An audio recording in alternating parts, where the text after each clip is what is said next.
السلام عليكم ورحمة الله وبركاته. مساء النور والسرور، كيف الحال؟ أخباركم؟ ألومكم إن شاء الله كلكم بخير وصحة وسلامة دائما في التوقيت هذا. ومع بداية فصل الشتاء تكثر الأمراض والبرد والحرارة والكحة، خصوصا ملي ما كيكونش مطر.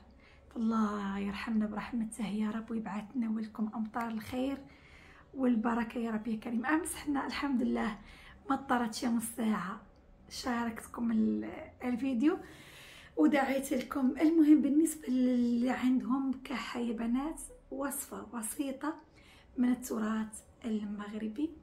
راح نحتاج فيها ملعقة من العسل، شرايح ليمون، زعتر وحبة سوداء وعسل.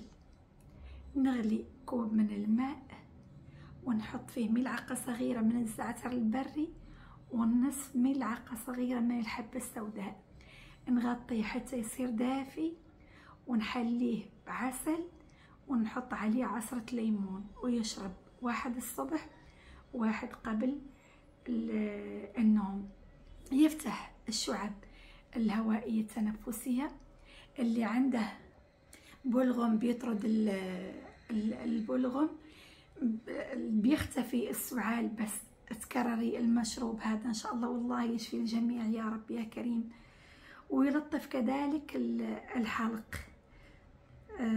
لكن اللي عندهم ضغط، اللي عندهم امراض الضغط، بدل ملعقة صغيرة من الزعتر البري ياخذوا نص ملعقة صغيرة من الزعتر البري وبدون ما يحطوا الحبة السوداء، وعادي ويحطوا العسل.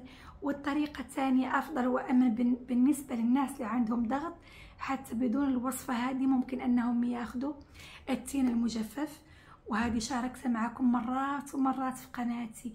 تين مجفف وزيت زيتون. نجيب تين مجفف نقليه في زيت زيتون قبل النوم، ناكله منه 3 حبات مثلا، والزيت يصير دافي نشرب قبل النوم ملعقة. ندهن الصدر دائما بزيت سمسم او بزيت زيتون قبل النوم، والله يشفي الجميع. وقدامكم ان شاء الله العافية والصحة والسلامة يا رب يا كريم.